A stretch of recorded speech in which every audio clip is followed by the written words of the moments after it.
શિવરંજની પાસે પણ લોકો પેટ્રોલ માટે લાંબી લાઇનમાં લાગી ચૂક્યા છે।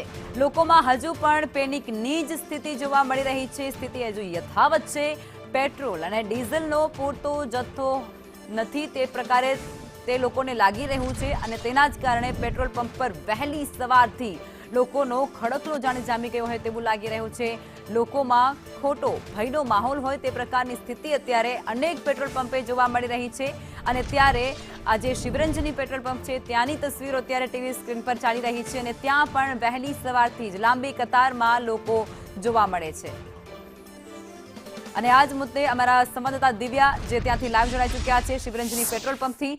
દિવ્યા, અત્યારે શિવરંજની પેટ્રોલ પંપ પરની જે તસવીરો સામે આવી રહી છે, લાગી રહ્યું છે લોકો હજુ પણ પેનિક છે અને લોકોમાં હજુ એ પ્રકારનો જ ભય છે કે હજુ પણ રાજ્યમાં પેટ્રોલની ખૂબ જ તંગી આવવાની છે અને તેને કારણે તે ત્યાં પહોંચી રહ્યા છે પેટ્રોલ પુરાવવા માટે।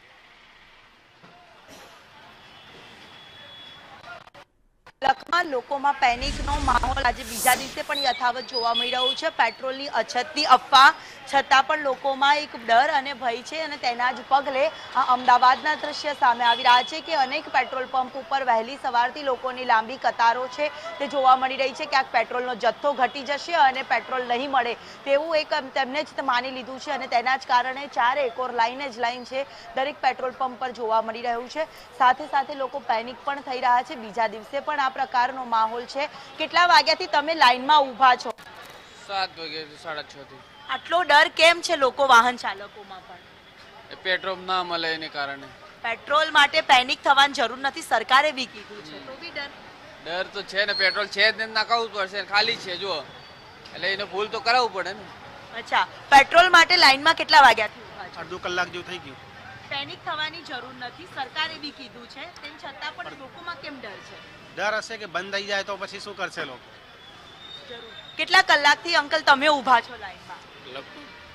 પોણો કલાક થયો। આ પહેલી વખત આવું થયું છે? હા, પહેલી વખત। લોકો કહી રહ્યા છે કે પૂરતો જથ્થો છે પેટ્રોલનો તો બી એક પાવ બધાય ઉભા રહે એટલે ઉભું રહેવું પડે ને।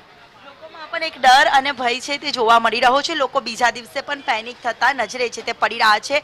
ભલે રાજ્ય સરકાર તરફથી પેનિક ન થવા માટેની અપીલ કરવામાં આવી છે, સંદેશ ન્યૂઝ તરફથી પણ વાહન ચાલકોને અપીલ છે તે કરવામાં આવી રહી છે કે કોઈએ પેનિક થવાની જરૂર નથી। તેમ છતાં પણ વહેલી સવારથી લોકોની લાંબી કતારો છે તે પેટ્રોલ પંપની અંદર અને બહાર આ રોડ ઉપરના દ્રશ્ય જોવા મળી રહ્યા છે કે ત્યાં પણ આ પ્રકારની ભીડ। આપ કેટલા વાગ્યાથી લાઈનમાં ઊભા છો?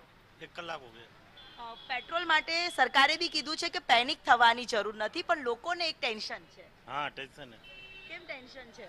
टीम नहीं मिलेगा।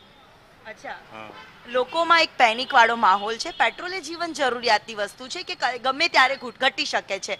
લોકો પેનિક થઈ રહ્યા છે તો આપ કેટલા કલાકથી અહીંયા ઊભા છો? 20 મિનિટથી ઊભો છું પાછળ। 15-20 મિનિટ થઈ મને, હજી ક્યારે વારો આવશે નહીં ખબર મને। લોકોમાં શા માટે આવું ટેન્શન એક આખું ઊભું થયું છે? પેનિક સિચ્યુએશન બધાની જોઈને બધા એક પછી એક આવતા જાય છે કે પેટ્રોલ નહીં મળે, પેટ્રોલ નહીં મળે। મારે પેટ્રોલ ઓબ્વિયસલી ખલાસ થઈ ગયું છે એટલે હું ભરાવા આવ્યો છું। ચલો, એટલે લોકો પેનિક થઈ રહ્યા છે। કેટલા વાગ્યાથી આપ ઊભા છો? મેડમ 10-15 મિનિટથી ઊભો છું। પેનિકનું મેઇન રીઝન એવું છે મેડમ કે જે જરૂરી નથી ને એ લોકો અત્યારે ફૂલ પેટ્રોલ ભરાવે છે અને જેને રિયલીમાં જરૂર છે ને એ લોકો લાઇનમાં ઊભા છે। હવે જેમ સમજો ડિલિવરી પાર્ટનર છે, ઝોમેટોવાળા છે, સ્વિગીવાળા છે, અમારા જેવા રૂટીનવાળા છે, તો 100-200 રૂપિયાનું કે 250 રૂપિયાનું પેટ્રોલથી ટાંકી ફૂલ થાય છે। હવે જેને જરૂર નથી એ લોકો કાલે આખો દિવસ ફૂલ ભરાઈને અહીંયા લાઇનમાં ઊભા રહે તો ક્યાંય પેટ્રોલ ભરાવે તો માણસ ભરાવશે તો ખરો ને। હવે ગાડી છે તો જરૂર, પણ હવે જેને નથી જરૂર એ લોકો ફૂલ ટેન્કો કરાવે છે, ઘરમાં મૂકી રાખશે। હવે એમનો ઇસ્યુ છે, શું કરી રહ્યા છે કે ખબર જ નથી પડી રહી। એટલે વધારે પડતો સ્ટોક માટે પણ લોકો લાઈનમાં ઊભા છે ખરા? જેને જરૂરિયાત છે આર્થિક રીતે કે મેડિકલ ને કે એ રીતને એટલા માટે આ ભરાવે છે ને જેને બિન જરૂરિયાત છે એ લોકો સ્ટોક કરીને પેક કરીને મૂકી દે છે। એટલે લોકોમાં એક ભયનો માહોલ, લોકો પેનિક થઈ રહ્યા છે। તમે કેટલા વાગ્યાથી ઊભા છો લાઈનમાં? અડધો કલાકથી લાઈનમાં ઊભો છું, જી દિવ્યા। પણ એરિયાના ઘણા બધા બીજા પેટ્રોલ પંપ બંધ છે। આ એક જ આ એરિયાનું પેટ્રોલ પંપ ખુલ્લું છે એટલે અહીંયા સૌથી વધારે લાઈન અહીંયા જ છે, એટલે બધી પબ્લિક અહીંયા વધારે તમને દેખાય છે। બાકી પેલી બાજુના એરિયાના પ્રહલાદનગરના એરિયાના બધા પેટ્રોલ પંપ બંધ છે।